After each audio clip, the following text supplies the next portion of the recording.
अस्सलाम वालेकुम दोस्तों, मैं हूं आपका साथी अज़ीम अहमद ख़ान और आप मुसलसल हमें देख रहे हैं सीटेट के सेशंस के लिए।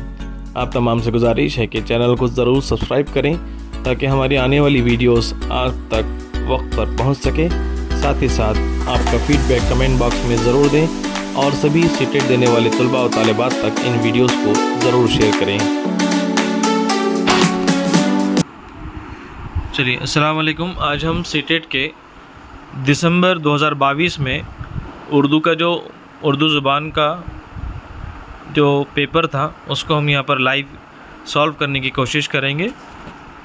दिसंबर 2022 में ये पेपर फर्स्ट है ज़बान उर्दू अव्वल के लिए, जिनका मादरी ज़ुबान फर्स्ट लैंग्वेज पहला उर्दू था। देखिए, सबसे पहले आप जानते हैं पेपर की नोयत कि आपको पैराग्राफ होता है, साथ ही एक नज़्म आती है और उसी में से आपको सवालात देखकर जवाब देना होता है। उसके बाद पेडागोगी के क्वेश्चंस आपको पूछे जाते हैं। तो यहाँ पर आपको सरसरी मुताला करना होता है। मुताले का तरीक़ा ये आपका होना चाहिए कि पैराग्राफ के लिए कुछ स्टूडेंट्स होते हैं जो डायरेक्टली सवाल से जवाब ढूंढने की कोशिश करते हैं।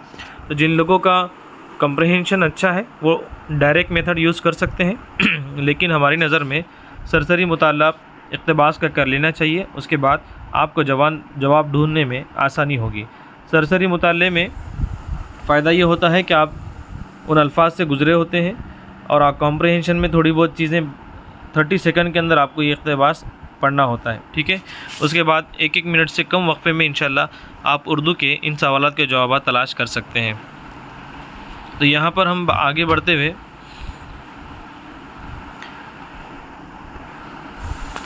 देखिए कि हम सरसरी मुताला करते हुए आगे बढ़ेंगे। दिसंबर 2022 का उर्दू ज़ुबान का अव्वल का ये पेपर है। इक़्तिबास को हम पढ़ते हैं, आप भी स्क्रीन पर पढ़ सकते हैं ताकि आप भी सवाल के जवाब ढूंढने में आपको भी आसानी हो। इक़्तिबास कुछ इस तरह है कि गेंडा अजीब व गरीब जानवर है।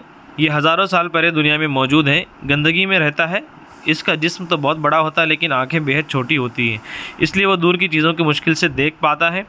गेंडे में दूसरे जानवरों के मुकाबले में सुनने की कम क़ुव्वत पाई जाती है, अलबत्ता इसमें सूंघने की बड़ी सलाहियत बेहद तेज़ होती है। वो अपनी नस्ल के साथ रहना पसंद करता है। बगला इसका ख़ास दोस्त है। गेंडे की मुड़ी हुई खाल में कीड़े छुपे होते हैं। गेंडे का असल दुश्मन इसका अपना सींग है। ये सींग दवाएं बनाने के काम आता है। हिंदुस्तान में गेंडा सबसे ज़्यादा आसाम में काजीरंगा के मकाम पर पाया जाता है। इन्हें देखने के लिए सियाह दूर दूर से आते हैं। ये एक मुख्तसर सा इक़्तिबास है जो मेरे मुताबिक 30 सेकंड के अंदर आपने पढ़ लेना चाहिए। आइए पहले सवाल पर हम बढ़ते हुए इनके जवाबात पर हम बढ़ेंगे। सबसे पहला सवाल है, हज़ारों साल से कौन दुनिया में मौजूद है? फास्ट बताइए। गेंडा। ओके, पहला सही जवाब है आपके सामने गेंडा। दूसरा है, गेंडे को आँखें छोटी होने की वजह से क्या मुश्किल पेश आती है?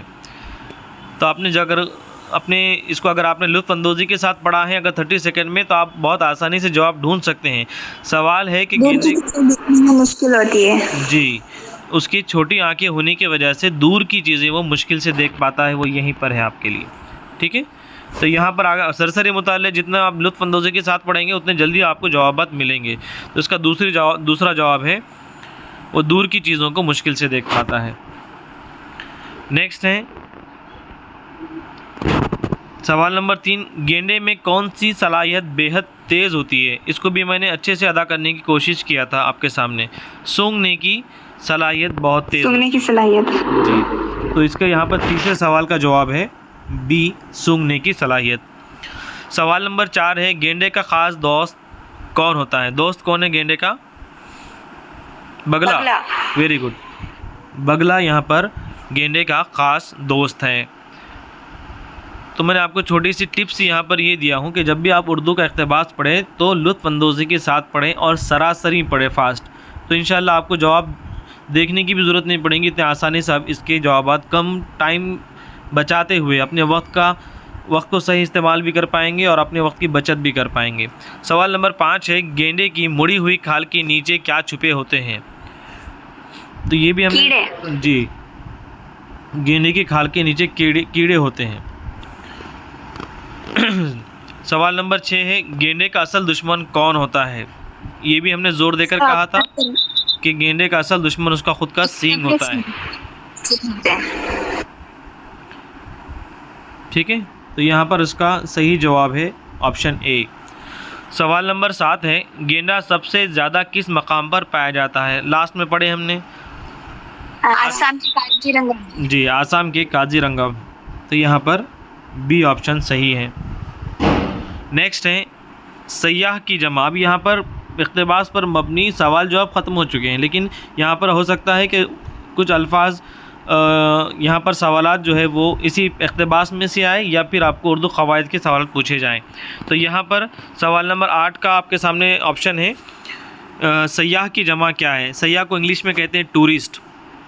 तो यहाँ पर वाहिद जमा आपसे पूछा जा रहा है कि सयाह की जमा क्या है? ऑप्शन ए है सयाहों, दूसरा है सयाहतें, तीसरा है सयाहातें और 3 डी है सयाही। जी बताएं,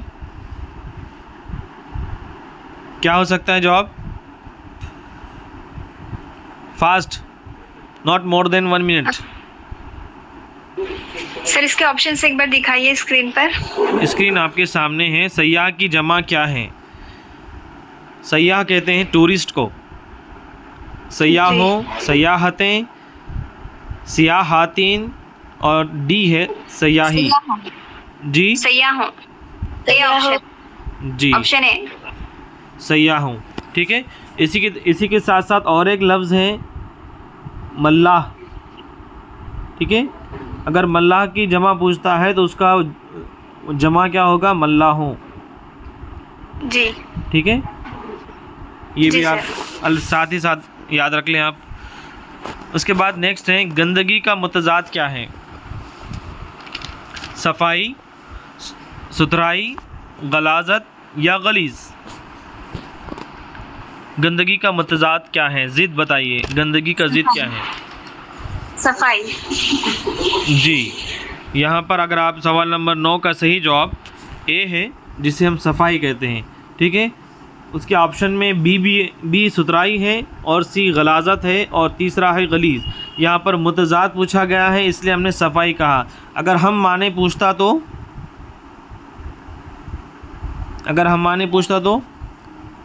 गलाजत होता। नेक्स्ट है सवाल नंबर 10 जो रहेगा। अब ये यहाँ पर आपके क्वेश्चंस ख़त्म हो चुके हैं इक़्तिबास पर मबनी। ठीक है, अब जो 10वां सवाल होगा, ये नज़्म को भी आपने सरसरी पढ़ना है 15 सेकंड के अंदर। ठीक है, और लुत्फ़अंदोज़ी के साथ पढ़ना है। कैसे पढ़ना है मिसबा?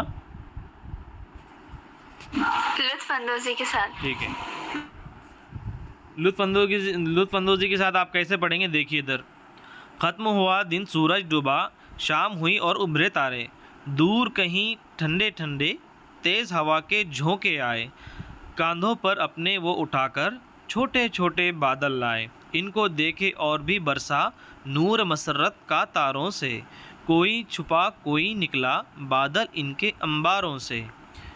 इस तरह आप लुत्फ़अंदोज़ी के साथ पढ़े सरसरी। और सवाल नंबर 10 पर आते हैं हम। सवाल नंबर 10 है आपके सामने, शाम होने पर आसमान में क्या उभरते हैं? तारे। तारे। फौरी जवाब आपको मिल जाएगा। शाम होने पर आसमान में तारे उभर आए हैं। यहाँ पर ऑप्शन ए सही है। सवाल नंबर 11 है, दिन ख़त्म होने पर क्या हुआ? सूरज डूब गया। दिन ख़त्म हुआ, सूरज डूब गया। यहाँ पर दीगर ऑप्शन में भी आप कंफ्यूज हो सकते हैं कि परिंदे आशियाने में चले गए, अंधेरा हो गया, सन्नाटा छा गया।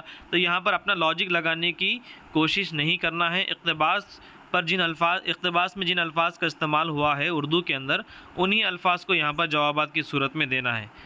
ठीक है, दिन ख़त्म होते ही अंधेरा हो जाता है, सन्नाटा छा जाता है, परिंदे आशियाने में चले जाते हैं, ये तमाम ऑप्शन सही हैं, लेकिन हमें उस ऑप्शन को तलाश करना होता है जो आपके नज़्म में दिए गए हैं। ठीक है, तो यहाँ पर दिन ख़त्म होते ही क्या हो गया? सूरज डूब गया। तो आपके लिए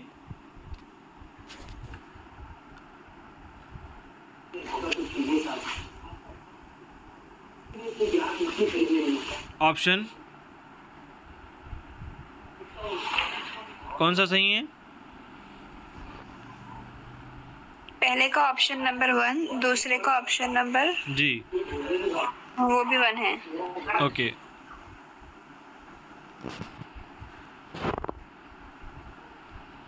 तो यहाँ पर आपका ऑप्शन नंबर ए 11 का, ठीक है। नेक्स्ट है आपके सामने क्वेश्चन, शायर के नज़दीक तेज़ हवा के झोंके अपने कांधों पर क्या उठा लाए हैं। तो फौरी आप तीसरी लाइन में देख सकते हैं, कांधों पर वो उठाकर छोटे छोटे बादल लाए हैं, ठीक है। सवाल नंबर 12 का सही आंसर है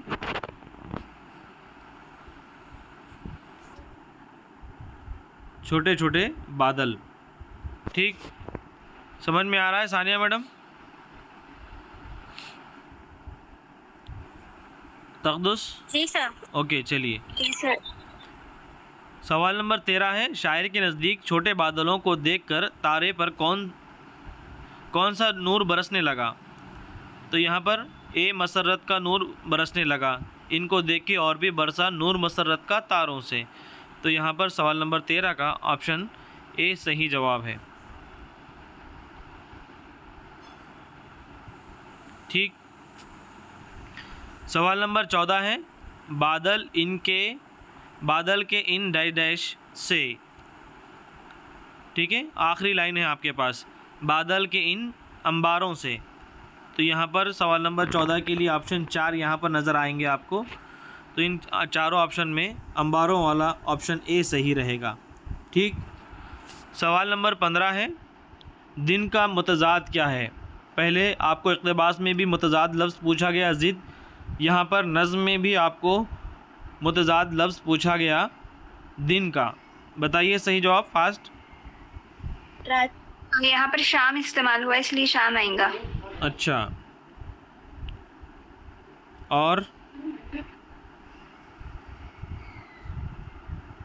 शाम है क्या यहाँ पर? देखिए ऑप्शन में नहीं है सर, ऑप्शन में नहीं है शाम, रात आएगा सर, ऑप्शन में शाम नहीं है। ठीक है, अगर आपके मुताबिक शाम है जवाब, तो हम ऑप्शन ई डाल देंगे उसमें, है ना? नहीं सर। तो वहाँ पर सवाल नंबर 15 में दिन का मुतज़ाद क्या है, हमने उस बात के लिए कहा आपसे कि पैराग्राफ में अगर वो पैराग्राफ से रिलेटेड हैं तब, ठीक है। आप जो कह रहे हैं कि पैराग्राफ में जिन अल्फाज का इस्तेमाल हुआ है उन सवालों के लिए है वो जुमला, अगर वो सवाल पैराग्राफ किस से रिलेटेड हो या नज़म से रिलेटेड हो तब उसी में से आप ढूंढेंगे। अगर कॉमन चीज़ें हैं तो आप वहाँ पर उसको कंपेरेटिवली नहीं देख सकते, ठीक है। तो यहाँ पर सवाल नंबर 15 है, दिन का मुतज़ाद क्या है। दिन यानी सवेरा, ठीक है। ऑप्शन सी और सवाल दोनों भी क्या है, हम मानी है। ऑप्शन ए है रात, ऑप्शन बी है शब, ऑप्शन सी है सवेरा, ऑप्शन डी है उजाला। तो यहाँ पे सवाल नंबर 15 का सही जवाब रात है, ठीक है। ऑप्शन ए सही है, ठीक। जी सर। नेक्स्ट है, शब के मायने भी वैसे रात ही होता है, ठीक है। शब के मायने भी क्या होता है, यहाँ पर रात ही होता है। तो यहाँ पर आंसर की गवर्नमेंट स्टेट की जो आंसर की है उसमें शायद ए और सी दोनों में से कोई एक काबिल कबूल रहेगा। शब का माने भी रात ही होता है और रात का माने भी रात ही होता है, ठीक है। आगे बढ़ेंगे हम। सवाल नंबर 16 है, झैल में से कौन पढ़ने की बुनियाद पर महारत नहीं है, ठीक है। 4 चीज़ें दी हुई है, तो पढ़ने की बुनियादी महारतों में से कौन सी महारत आपके सामने नहीं है, सवाल नंबर 16 है, ठीक है। तो यहाँ पर आपके सामने ऑप्शन है, ए है डिकोडिंग, बी है लफ्ज़ों की पहचान, सी है सरफियात वो शक्लियात, और डी है लफ्ज़ियात को पढ़ना, ठीक है। तो अगर आपने उर्दू ज़ुबान के तरीक़े तदरीस अगर आपने पढ़े हैं, उर्दू ज़ुबान के तदरीस के मराहिल पढ़े हैं, तदरीस के मराहिल, उर्दू ज़ुबान के क़वाइद के तदरीस के मराहिल पढ़ेंगे तो 4 मरहले दिए गए हैं, ज़बान के क़वाइद के 4 मरहले आपको किताब में मिल जाएंगे। ये चीज़ें ज़बान के क़वाइद के 4 मराहिल दिए गए हैं। उन 4 मराहिल में आपको ये याद रखना चाहिए कि पहला मरहला है इल्म सूतियात, दूसरा मरहला है इल्म सर्फ़ और तीसरा मरहला है इल्म नहू और चौथा है मानियात। ठीक है, तो यहाँ पर ज़बान की बुनियादी महारतें कौन सी नहीं है बताया जा रहा है। तो कोडिंग भी उसमें शामिल है पढ़ने के अंदर। बी है लफ्ज़ों की पहचान, ये भी सही है।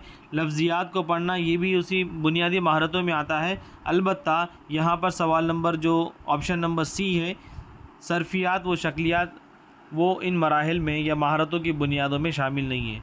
तो आपका यहाँ पर बुनियादी महारत नहीं है ऑप्शन सी। ठीक है, तो आपसे गुजारिश है कि आप ज़बान के क़वाइद के मुताले के जो 4 मरहले हैं वो किताब में आप पढ़ लें। इंशाल्लाह इससे मज़ीद आपको सहूलत होंगी पढ़ने के लिए। सवाल नंबर 17 है। अब ये पेडागॉजी से रिलेटेड सवाल है आपके सामने। उस्ताद छोटे बच्चों को इब्तिदाई बरसों में इनकी ज़बान सिखाने के लिए हुक्म और हौसला अफजाई से काम लेता है और इन्हें इसके मुताबिक अमल करने के लिए कहता है। वो डैश अमल कर रहा होता है। अब सवाल को समझने की ज़रूरत है यहाँ पर कि उस्ताद छोटे बच्चों को इब्तिदाई बरसों में यानी प्राइमरी लेवल पर उनकी ज़बान सिखाने के लिए हुक्म और हौसला अफजाई से काम लेता है। यहाँ पर 2 चीज़ें हैं जिसको समझने की ज़रूरत है। पहला है हुक्म और दूसरा है हौसला अफजाई। ठीक है, से काम लेता है और इन्हें अभी जब तक ये 2 टर्म आप समझ में नहीं आएंगे आपके, तब तक आप जवाब सही तलाश नहीं कर पाएंगे। ठीक है, तो वो हुक्म और हौसला अफजाई से काम लेता है और उनके मुताबिक अमल करने के लिए कहता है। वो ये अमल डैश के लिए कर रहा होता है। कौन सा? ऑप्शन ए है ख़ुद से करने के लिए, ऑप्शन खुद से करने की हिकमत अमली पर। बी है कुल जिस्मानी रद्द-ए-अमल की हिकमत अमली पर। सी ऑप्शन है करके सीखने की हिकमत अमली पर। ऑप्शन डी है कहानी सुनाने की हिकमत अमली पर। अब यहाँ पर जो 2 चीज़ों को हमने राउंड अप किए हैं उसका मानी होता है एक्शन एक्टिविटी। हुक्म से मुराद यहाँ पर एक्शन है, ऑर्डर है। ठीक है, ऑर्डर एक्शन एक्टिविटी, यानी कि हम इब्तिदाई जमातों में बच्चों को कोई भी चीज़ परफॉर्म करने के लिए, एक्शन करने के लिए ऑर्डर देते हैं। ठीक है, और बच्चा वो आपके हुक्म पर अमल करता है और अमल करने के बाद आपके हुक्म के मुताबिक जब बच्चे ने सही अमल कर दिया, आप उसके बाद आप उसकी हौसला अफजाई करते हैं। इस तरह की एक्टिविटी, इस तरह का काम हुक्म और हौसला अफजाई का काम कहलाता है। ठीक है, अब इस बात के बाद आप इन ऑप्शन पे गौर कर सकते हैं कि वो कौन सा अमल कर रहा होता है। ऑप्शन ए है ख़ुद से करने की हिकमत अमली, ये गलत हो जाएगा, वो बच्चे यहाँ से ख़ुद करने का सवाल पैदा नहीं होता। ऑप्शन बी है कुल जिस्मानी रद्द-ए-अमल की हिकमत अमली पर। ठीक है,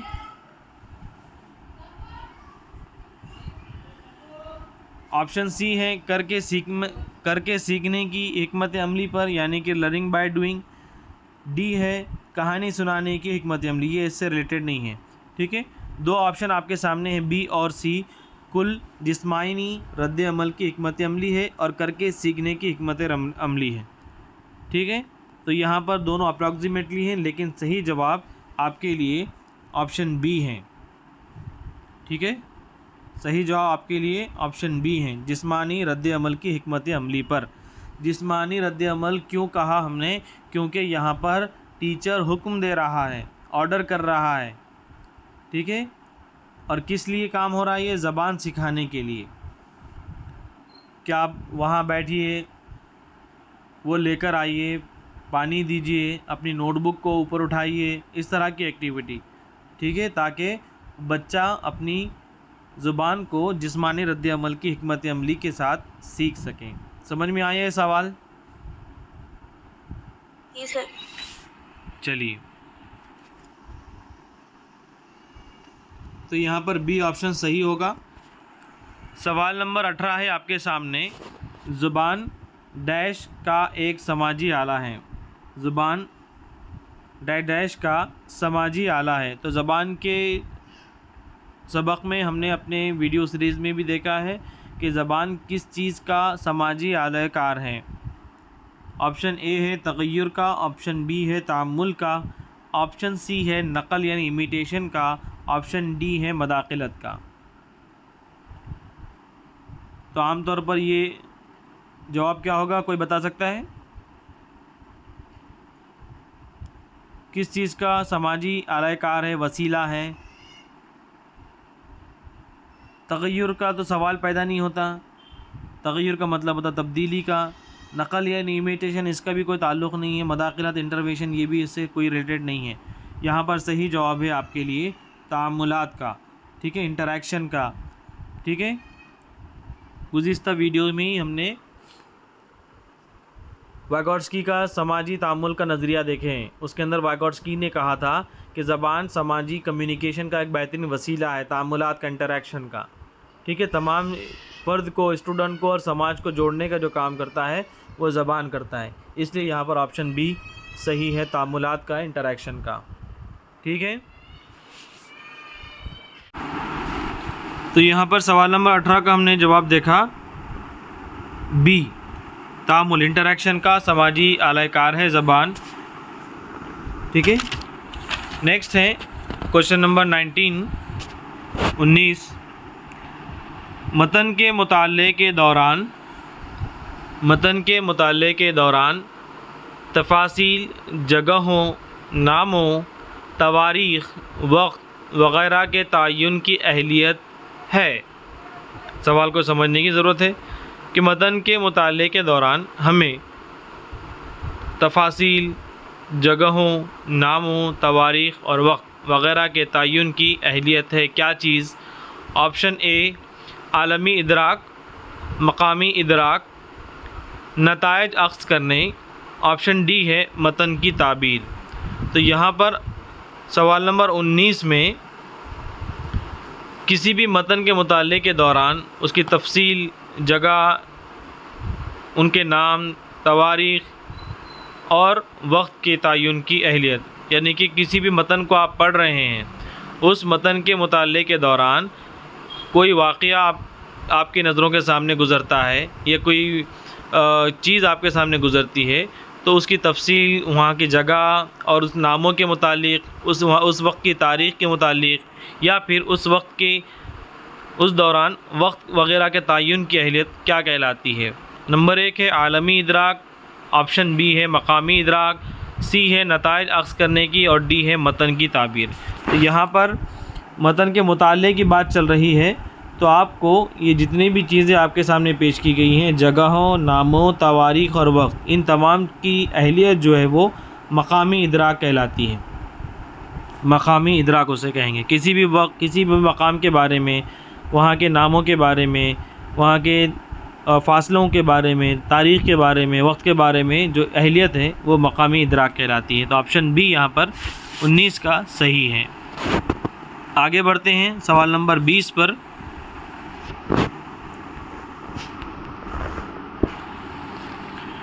सवाल नंबर 20 है कि उस्ताद दर्जे पंजुम के तलबा से एक लंबे मज़मून को पढ़ने के लिए कहता है ताकि वो पढ़ने से लुत्फ़अंदोज़ हो सकें और तसव्वुर को बेहतर तौर पर समझ सकें।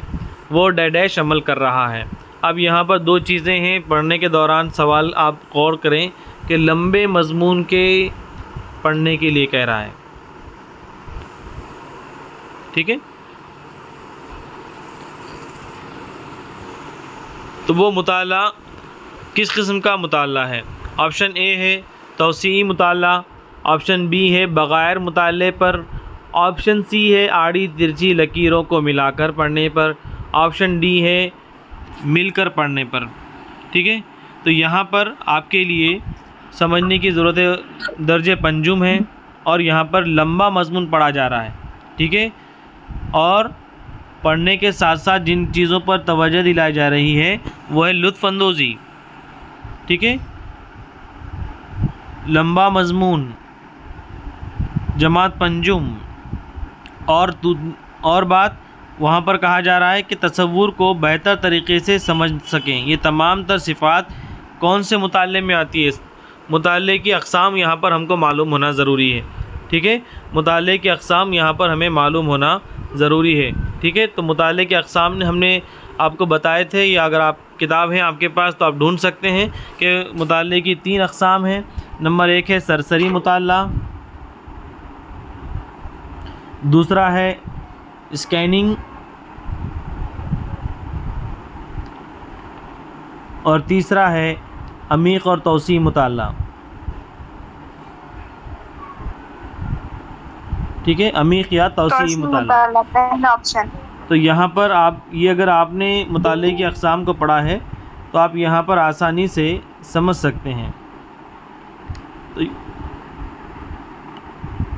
तौसी मुताले के अंदर ही लुत्फ़अंदोज़ी की बात होती है, तौसी मुताले के अंदर ही मतन को समझकर तसव्वुर को बेहतर तरीक़े से समझने की बात होती है।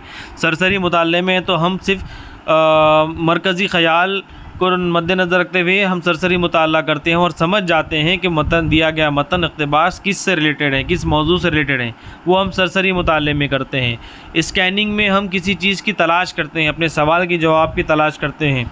और तीसरा जो अमीक़ या वसी मुताला कहलाता है, उसके अंदर हम लुत्फ़अंदोज़ होते हैं, उसकी तफ़हीम को समझते हैं। ठीक है, वो तौसी है। इसलिए यहाँ पर सवाल नंबर 20 का सही जवाब तौसी मुताला। आगे बढ़ते हैं। सवाल नंबर 21 है आपके सामने। छोटे आमोज़गारों को नए अल्फाज पढ़ाने के लिए एक उस्ताद हकीकी और असल चीज़ों का इस्तेमाल करता है। छोटे आमोज़गार से मुराद क्या है? यहाँ पर छोटे बच्चे जो इब्तिदाई जमातों के हैं। ठीक है,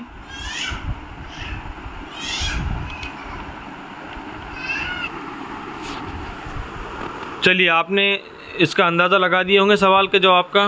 छोटे आमोज़गार हैं, छोटे तलबा हैं, तो उनको नए अल्फाज पढ़ाने के लिए उस्ताद क्या कर रहे हैं? हकीकी यानी कि सॉलिड चीज़ों का, असल चीज़ों का इस्तेमाल कर रहे हैं।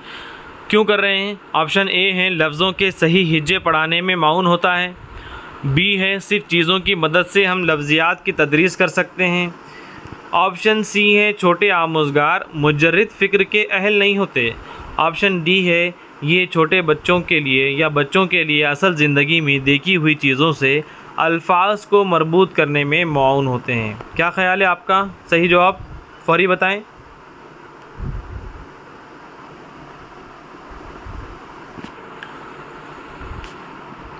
मिसबा? जी सर। क्या 9 तश्कील। देखिए यहाँ पर ऑप्शन डी। जी मैं आपको सवाल समझाता हूँ एक मरतबा, जवाब भी समझ लीजिए। ठीक है, फास्ट, क्योंकि आपके पास वक्त कम होगा, आपको अंदाज़ा लगाना कम वक्त में ज़रूरी है। तो यहाँ पर कहा जा रहा है छोटे आमोज़गार। ठीक है, छोटे आमोज़गार से मुराद ये है कि यहाँ पे छोटे बच्चे हैं आपके सामने। ठीक है, और साथ ही साथ नए अल्फाज पढ़ाना है यहाँ पे। और सवाल में दिया जा रहा है कि उस्ताद हकीकी और असल चीज़ों का इस्तेमाल कर रहा है। हकीकी और असल चीज़ों से मुराद ये है कि सॉलिड चीज़ें, असल चीज़ों से मुराद ये है कि ऐसी चीज़ें जो बच्चे रोज़मर्रा की ज़िंदगी में देखते हैं। ठीक है, उन चीज़ों का इस्तेमाल कर रहा है नए अल्फाज पढ़ाने के लिए। जैसे मिसाल के तौर पर फ्रूट हैं। ठीक है, तो वो उस्ताद क्या करता है, आम अल्फाज भी पढ़ा रहे हैं, साथ ही साथ आम की तस्वीर भी बताएंगे। ठीक है, आम ये लफ्ज़ भी बताएंगे और उसके साथ साथ उस्ताद क्या करेंगे, हकीकी आम बताएंगे मार्केट से लाकर। ठीक है,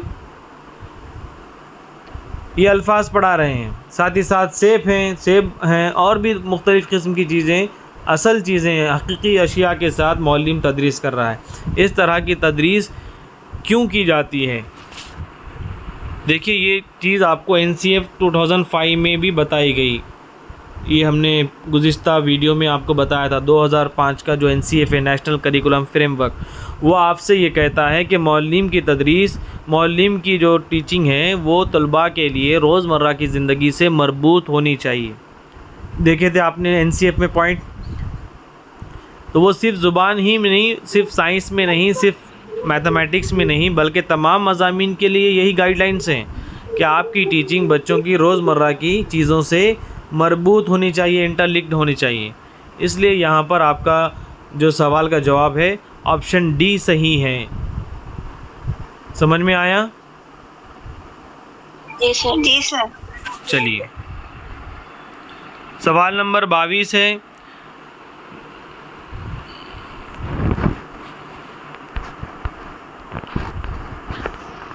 जब बच्चे कोई नई ज़बान सीखते हैं लेकिन वो बोलते नहीं, इस मुद्दत को क्या कहते हैं? ऑप्शन ए इब्तिदाई बात, ऑप्शन बी खामोश, ऑप्शन सी इब्तदाई माहसल, ऑप्शन डी नौ तश्कील। बताइए क्या जवाब होगा।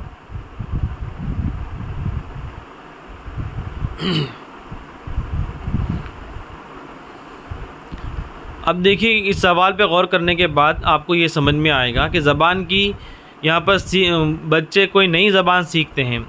ठीक है, नई ज़बान से मुराद क्या है कि बच्चे ऑलरेडी एक ज़बान सीख चुके हैं जिसे हम मादरी ज़ुबान कहते हैं। ठीक है, मादरी ज़ुबान को सीखने की ज़रूरत नहीं होती।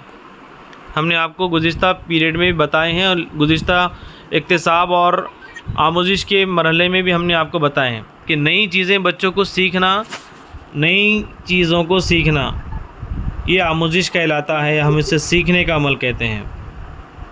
ठीक है, जब भी सीखने की बात आती है, जब भी सीखने की बात आती है या आमोजिश की बात आती है, तो आप याद रखें कि वो दूसरी ज़ुबान होगी। कौन सी ज़ुबान होगी?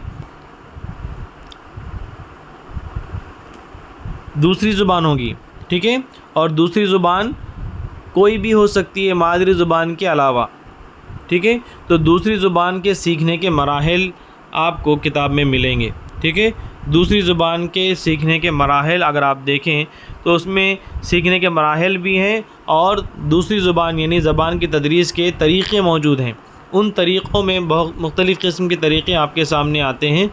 तो सबसे पहला जो तरीक़ा, या फिर हम उसको सीक्वेंस ऊपर नीचे कर सकते हैं, ग्रामेटिकल हैं यानी क़वायद की बुनियाद पर तरीक़ा है। ठीक है, दूसरा तरीक़ा आपके सामने हमने बताए थे गुफ्तगू का तरीक़ा, गुफ्तगू के ज़रिए भी आप दूसरी ज़ुबान सिखा सकते हैं। तीसरा तरीक़ा आपको हमने बताए थे कि डायरेक्ट, जिसे हम रास्त तरीक़ा कहते हैं उर्दू के अंदर। ठीक है, उसके अलावा और एक है टोटल फ़िज़िकल रिस्पॉन्स।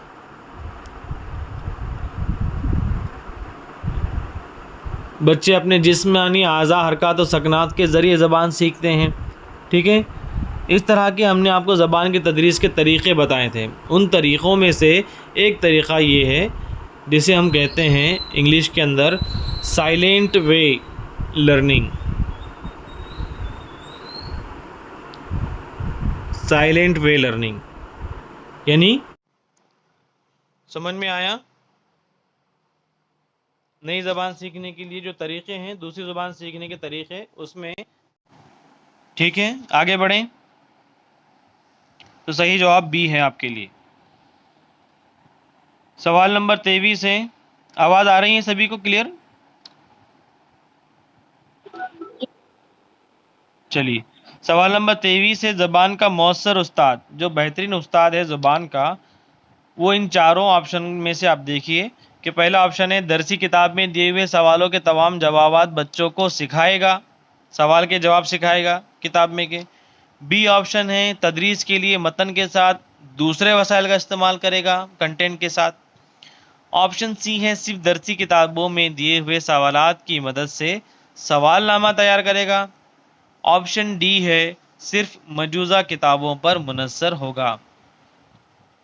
ठीक है, तो यहाँ पर जो बेहतरीन ज़बान का मौसर उस्ताद है वो क्या करेगा कि ज़बान के तदरीस के लिए अपने मतन के साथ वो टीचिंग लर्निंग मटेरियल का इस्तेमाल करेगा। ठीक है, उसे कहते हैं तदरीस के लिए दूसरे वसाइल का भी इस्तेमाल करेगा। ये ज़बान के मौसर उस्ताद की फ़राइज़ में से शामिल हैं। ठीक है, वसाइल का इस्तेमाल करना। सवाल नंबर 24 है आपके सामने नीचे दिया हुआ कि एक उस्ताद तुलबा के ज़बान के कामों को एक फ़ोल्डर में रखता है और बाद में आमोज़गारों की ज़बान से हुसूलियाबी के अंदाज़े क़द्र के लिए उसका इस्तेमाल करता है। इस हिकमत को क्या कहते हैं? सवाल का मतलब ये है कि आप ज़बान का मुअल्लिम जो है ऑब्ज़र्वेशन के ज़रिए तुलबा ने ज़बान की महारतें कौन कौन सी हासिल की, कौन कौन सी महारतों के अंदर तुलबा कमज़ोर पड़ रहे हैं और कौन सी उन्हें परेशानियां लाक हो रही है, उनका प्रोग्रेस अंदाज़ा क़द्र यानी इवैल्यूएशन के अंदर उस चीज़ को रिकॉर्ड रख रहा है। ठीक है, इस तरह का रिकॉर्ड क्या कहलाता है, या फिर इस हिकमत को हम क्या कहते हैं? ऑप्शन ए है आपके सामने तशख़ीसी जाँच, बी है वाक़ियाती रिकॉर्ड, ऑप्शन सी है कुल अंदाज़ा क़द्र, ऑप्शन डी है पोर्टफोलियो अंदाज़ा क़द्र। ठीक है। तो आप याद रखें कि वक्तन फ़वक्तन बच्चों की तमाम ज़बान की जो हुसूलियाबी के जो मराहिल हैं उनको रिकॉर्ड करना, उनको दर्ज करना क्या कहलाता है? पोर्टफोलियो कहलाता है। आपको डी.एड में और बी.एड में भी पोर्टफोलियो टॉपिक होगा, उसमें तमाम तर चीज़ें आपको नज़र आ जाएंगी, आपने पढ़े हैं। ठीक है। तशख़ीसी जांच किस लिए ली जाती है? तशख़ीसी जांच बच्चों की कमज़ोरी को पता लगाने के लिए की जाती है। वाक़याती कार्ड क्या है कि वाक़याती कार्ड बच्चों को मुख्तलिफ़ वाक़यात सुनाने के लिए भी इस्तेमाल किया जाता है। ठीक है। कुल अंदाज़ा क़द्र ये जो हम इवेलुएशन का आखिरी मरहला है। ठीक है। तो सही जवाब आपके लिए ऑप्शन डी पोर्टफोलियो अंदाज़ा क़द्र है। समझ में आ गया? नेक्स्ट क्वेश्चन है आपके सामने, सवाल नंबर 25 दिसंबर 2022 का। तदरीस का वो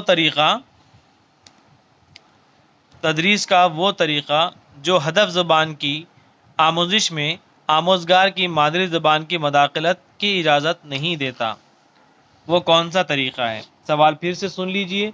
तदरीस का वो तरीक़ा जो हदफ ज़बान की आमोजिश में आमोज़गार की मादरी ज़बान की मदाखलत की इजाज़त नहीं देता। आप ज़बान के तरीक़े हमने अभी कुछ देर पहले इसी वीडियो के अंदर हमने आपको बताया कि तदरीस के तरीक़े कौन कौन से हैं। पहली मादरी ज़बान के तरीक़े भी हैं जो बच्चा इक्तिसाब के ज़रिए सीखता है, उसके मराहिल हमने देखे हैं। और दूसरी ज़बान दूसरी ज़बान को हम हदफ ज़बान कहते हैं मादरी ज़बान के अलावा, तो उसकी जो आमोजिश है, आमोजिश का भी लफ्ज़ हमने आपको बारहा कहा कि आमोजिश जो है वो दूसरी ज़बान के लिए, मादरी ज़बान के लिए आमोजिश का लफ्ज़ इस्तेमाल नहीं होगा, कभी नहीं होगा। मादरी ज़बान के लिए हमेशा इक्तिसाब का लफ्ज़ इस्तेमाल होगा। दूसरी ज़बान बच्चा सीख रहा है, आमोजिश का अमल कर रहा है, तो वहाँ पर जब दूसरी ज़बान सीखता है तो वहाँ पर मादरी ज़बान का इंटरफ्रेंस नहीं है। वो तरीक़ा कौन सा है? ऑप्शन ए है रास्त तरीक़ा, ऑप्शन बी है क़वायद के इतलाक़ का तरीक़ा, ऑप्शन सी है ज़ुल लिसानी तरीक़ा, ऑप्शन डी है हालाती तरीक़ा। तो इसमें यहाँ पर हम देखते हैं कि ऑप्शन बी के अंदर क़वायद के इतलाक़, ग्रामेटिकल ये एक तरीक़ा है, लेकिन यहाँ पर क़वायद के इतलाक़ के तरीक़े में आप मादरी ज़बान का इस्तेमाल करते हैं, क़वायद का इस्तेमाल करते हैं। ज़ुल लिसानी यानी कि हम एक ज़बान से दूसरी ज़बान को सीखने का तरीक़ा ज़ुल लिसानी तरीक़ा कहलाता है। यह हालाती तरीक़ा कोई तरीक़ा नहीं है। यहाँ पर सही जवाब है आपके लिए रास्त तरीक़ा। रास्त तरीक़े का मतलब क्या होता है कि आप डायरेक्टली मादरी ज़ुबान का इस्तेमाल नहीं कर रहे हैं। डायरेक्टली जो ज़ुबान सिखाना है उसी ज़ुबान में बच्चों से आपने ऊपर में एक सवाल किए हैं इसी पेपर के अंदर, एक्शन हुक्म देता है, ऑर्डर करता है। ठीक है। वो हदफ ज़ुबान में देता है कि एक्शन का ऑर्डर देता है, सिट डाउन। ठीक है। अगर आप इंग्लिश ज़ुबान सिखा रहे हैं तो आप इंग्लिश में डायरेक्टली बच्चों को बात करेंगे, ट्रांसलेशन मेथड इसका इस्तेमाल नहीं करेंगे। ठीक है। अगर आपकी हदफ ज़ुबान सेकंड लैंग्वेज इंग्लिश सिखाना चाहते हैं आप, तो आप रास्त तरीक़ा इख्तियार कर सकते हैं जिसमें आप ट्रांसलेशन नहीं करेंगे, ना ही मादरी ज़ुबान का इस्तेमाल करेंगे। वो तरीक़ा डायरेक्ट मेथड कहलाता है। ठीक है। तो सही जवाब आपके लिए रास्त तरीक़ा, ये आपका सही जवाब है। समझ में आया? चलिए नेक्स्ट है आपके लिए सवाल नंबर 26। दर्ज झैल में से कौन ऊपर से नीचे टॉप टू डाउन के उसूल पर मबनी नहीं है? यहाँ पर ऐसा कौन सा तरीक़ा है ऑप्शन में जो टॉप टू डाउन के उसूल पर मबनी नहीं है? ऐसे सवालों पर जो है मबनी नहीं है, इसको आपने ख़ास तौर पर मद्देनज़र रखते हुए ऑप्शन को टिक करना चाहिए। ऑप्शन ए है आमोज़गार ज़बान के मानी के तई अपनी साबिक़ा मालूमात को इस्तेमाल करता है, साबिक़ा मालूमात को इस्तेमाल कर रहा है। ठीक है। और फिर ज़ुबान की चीज़ों को सीख रहा है। ये क्या है? टॉप टू डाउन उसूल पर मबनी है। ठीक है।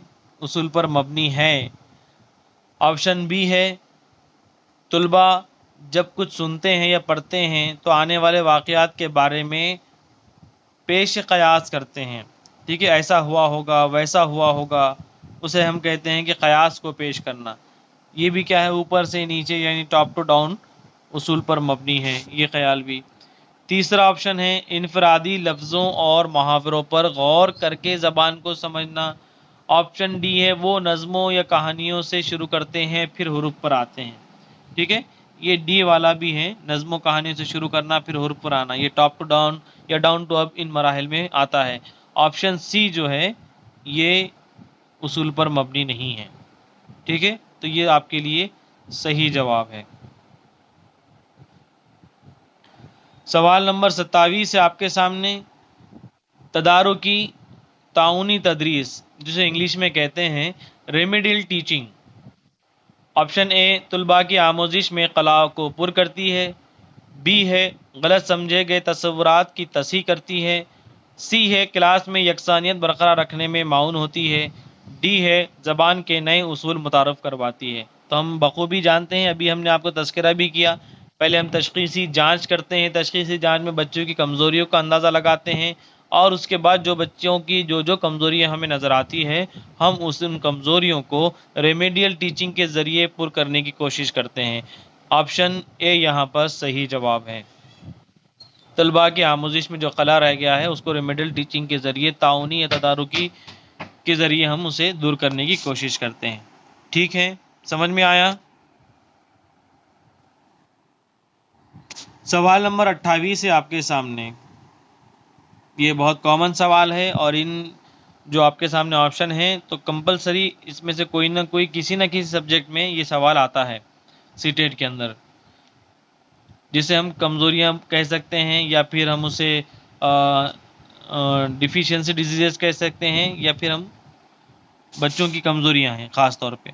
ऑप्शन सवाल नंबर 28 है, आमोजिश की वो अदम इस्तिताअत, वो कमज़ोरी जो हुरूफ, अल्फाज और इशारों को पढ़ने, ताबीर करने और समझने की अहलियत को मुतासिर करे, वो कौन सी हैं। ऑप्शन ए है आपके सामने डिसलेक्सिया। डिसलेक्सिया का मतलब क्या होता है?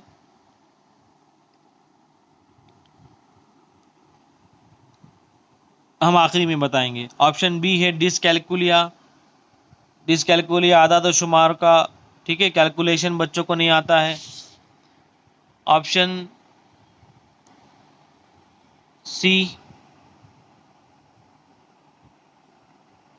ऑप्शन सी है आपके सामने डिस्फेसिया। डिस्फेसिया क्या है? आपके नोटबुक है आपके पास तो आप लिख लीजिए। डिस्फेसिया कहते हैं कलल कलाम, उर्दू में कहते हैं इसे कलल कलाम।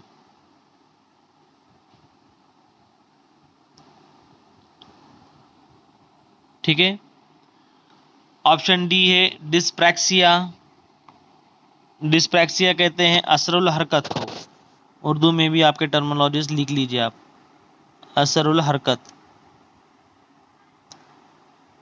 असरुल हरकत का मतलब ये होता है कि जो फाइन मोटर ऑर्गन्स होते हैं छोटी छोटी उंगलियों के हाथों से, हाथों, आँखों और उंगलियों में कोऑर्डिनेशन नहीं होना डिस्प्रैक्सिया कहलाता है।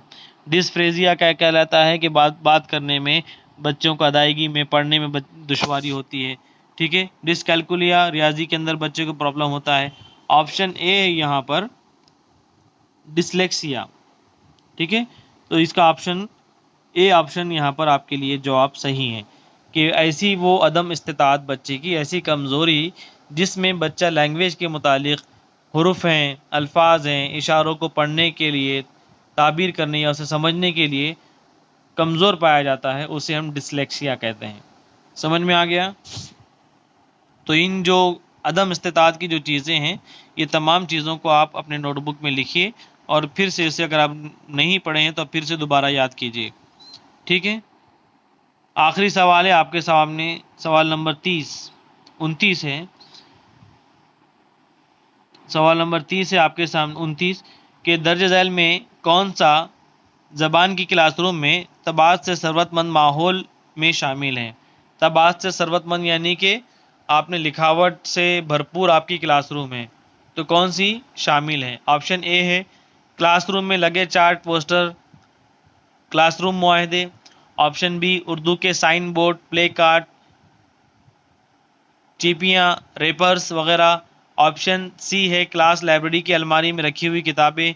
ऑप्शन डी है इलेक्ट्रॉनिक वसाइल जैसे टीवी, कंप्यूटर, स्मार्टफोन वगैरह। तो यहाँ पर बात हो रही है तबात से सरवतमंद। तबात कहते हैं जिस पर कुछ ना कोई चीज़ें लिखी हुई हो। ठीक है, तो यहाँ पर ऑप्शन ए आपका सही जवाब है, क्लासरूम में लगे चार्ट, पोस्टर, क्लासरूम मुआहदे। ठीक है, जिस पे ज़्यादा से ज़्यादा तबाद की गई है, उसे हम कहते हैं सरवतमंद माहौल। आखिरी सवाल है आपके सामने, सवाल नंबर 30। पहली नस्ल के आमोजगार वो हैं जो, ऑप्शन ए स्कूल आने वाले अपने ख़ानदान के पहले अफराद, ऑप्शन बी है आपके सामने दाखिला लेने के लिए पहली बार स्कूल आने वाले, ऑप्शन सी है आपके सामने स्कूल की तैयारी करने वाले प्रोग्राम में शिरकत करने वाले, ऑप्शन डी है स्कूल में पहली बार ज़बान सीखने वाले। तो आप याद रखिए, इस तरह के सवाल आपको किताबों में नहीं मिलेंगे, लेकिन समझने की ज़रूरत होती है इन सवालों को। सवाल कह रहा है कि पहली नस्ल के आमोजगार कौन हैं। तो किसी भी ख़ानदान में जो बच्चे पहले आते हैं, पहले अफराद जिन्होंने स्कूल में कदम रखा है या फिर जो स्कूल आ रहे हैं अपने ख़ानदान के पहले अफराद, तो वो पहले नस्ल के आमोजगार कहलाते हैं। तो यहाँ पर हमने 30 सवालात विद एक्सप्लेनेशन दिसंबर 2022 का पेपर सॉल्व करने की कोशिश की है। उम्मीद है कि आपको समझ में आया होगा। आप भी इस तरह के प्रैक्टिस पेपर घर पे कीजिए ताकि आपको ज़्यादा से ज़्यादा उर्दू की प्रैक्टिस हो। कम वक्त में आप ज़्यादा से ज़्यादा स्कोर उर्दू में कर सकते हैं। ठीक है, तो आप तमाम से गुजारिश है कि ये तमाम चीज़ों को आप अपने दोस्त अहबाब तक भी शेयर करें, ख़ुद भी प्रैक्टिस करें, और इंशाल्लाह तभी तमाम ही तलबा व तालिबात उर्दू में भी, CDP में भी और EVS में भी अच्छे नंबर से आप इंशाल्लाह कामयाब होंगे। ठीक है, इंशाल्लाह मिलेंगे हम next video. Subscribe now and press the bell icon. Never miss an update.